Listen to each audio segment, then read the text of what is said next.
प्रिय छात्र एवं छात्राओं, आज आइए संस्कृत की कक्षा में माँ शारदे का स्मरण करते हुए देववाणी में आज संस्कृत व्याकरण की शुरुआत करते हैं, जिसमें 6 से 12 तक के सभी विद्यार्थियों का स्वागत है। तो आइए देखते हैं संस्कृत का प्रारंभ कैसे होता है। देखिए, संस्कृत की शुरुआत, इसके प्रमुख जो संस्कृत व्याकरण के ऋषि माने जाते हैं, उसमें पाणिनि का स्थान प्रमुख है। इसके बारे में कहते हैं कि एक बार भगवान शिव, भगवान शंकर वो नृत्य कर रहे थे। उन्हें नटराज कहा जाता है। तो जब नृत्य कर रहे थे, नृत्य करने के पश्चात उनके हाथ में डमरू भी होता है, आप लोगों ने देखा होगा। नृत्य समाप्ति के पश्चात उन्होंने अपना डमरू 14 बार बजाया।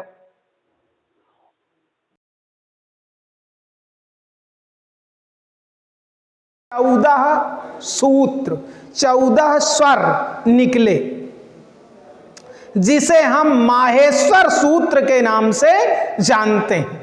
क्योंकि संस्कृत को जानने के लिए सबसे पहले उसका माहेश्वर सूत्र, उसका ककहरा ये कह लें हम, वो सीखना परम आवश्यक है। तो आपके सामने एक श्लोक लिखा हुआ है, देखिएगा। नृत्तावसाने नटराज राजो ननाद ढक्काम नव पंचवारम उद्धर्तु कामः सनकादि सिद्धः एतद् विमर्शे शिव सूत्र जालम। तो आइए देखते हैं। नृत्तावसाने नटराज राजो, नटराज भगवान भोलेनाथ को क्या कहते हैं? नटराज के राजा, मतलब नृत्य करने वालों में श्रेष्ठ भगवान शिव ने। नटराज माने शिव है ना। नटराज राजो, नृत्य करने वालों में श्रेष्ठ भगवान शिव ने नृत्तावसाने, नृत्य के अवसान पर, नृत्य धन अवसाने, यहां पर क्या है? दीर्घ संधि हो गई है। तो नृत्य के अवसान, अवसान माने होता है समाप्ति पर। नृत्य की समाप्ति पर भगवान भोलेनाथ ने क्या किया?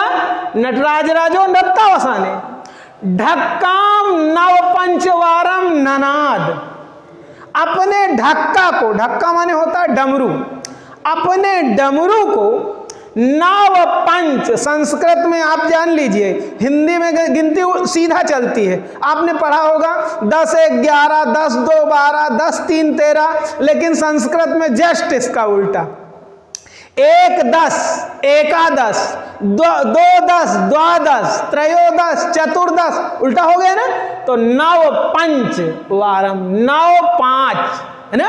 9 5 कितना होता है जानते हो? 14। 9 5 14, अर्थात 9 5 14 बार बजाया। भगवान भोलेनाथ ने पहले नृत्य किया, तांडव नृत्य जिसे कहते हैं। क्या कहते हैं? तांडव नृत्य। भगवान भोलेनाथ ने पहले तांडव नृत्य किया।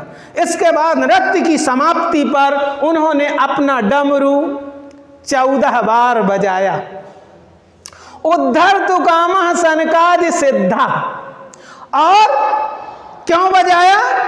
सनकादि, सनक, सनातन, सनंदन आदि जो ऋषि मनीषी हुए हैं, पाणिनि जैसे जो श्रेष्ठ विद्वान हुए हैं, उन मनीषियों के उद्धर्तु कामः, उद्धार की इच्छा से, सनक, सनातन, सनंदन, पाणिनि आदि श्रेष्ठ ऋषियों के कल्याण की इच्छा से उन्होंने अपना यह डमरू 14 बार बजाया। एतद विमर्शे शिव सूत्र जालम, इसी को शिव सूत्र और माहेश्वर सूत्र कहा जाता है। यह संस्कृत व्याकरण का शिव सूत्र एक प्रकार से पूरा जाल है।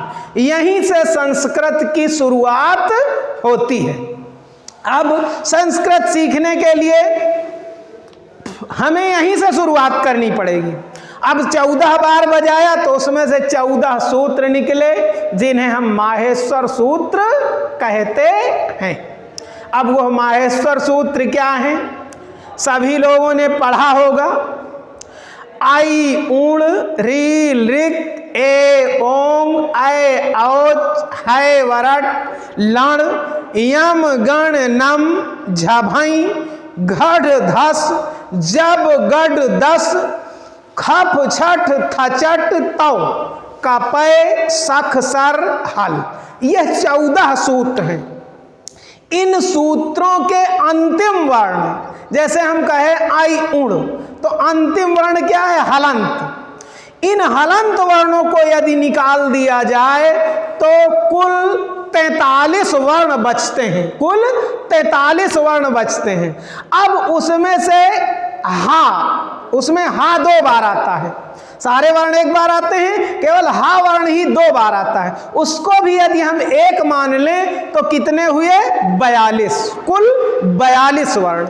इसलिए कहा जाता है कि कुल 42 प्रत्याहार होते हैं। अब इन्हीं 42 प्रत्याहारों से संपूर्ण संस्कृत व्याकरण की सिद्धि होती है और संपूर्ण संस्कृत व्याकरण का ज्ञान प्राप्त किया जा सकता है। तो आज शुरुआत में, प्रारंभ में आपको हमने संस्कृत व्याकरण की शुरुआत कैसे हुई, कैसे इसका प्रारंभ हुआ, कैसे हम सीखेंगे, इस विषय में आपको बताया गया।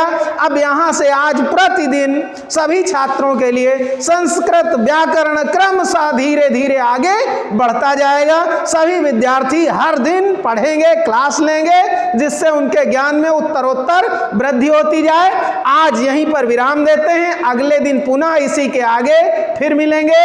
जय हिंद, जय भारत।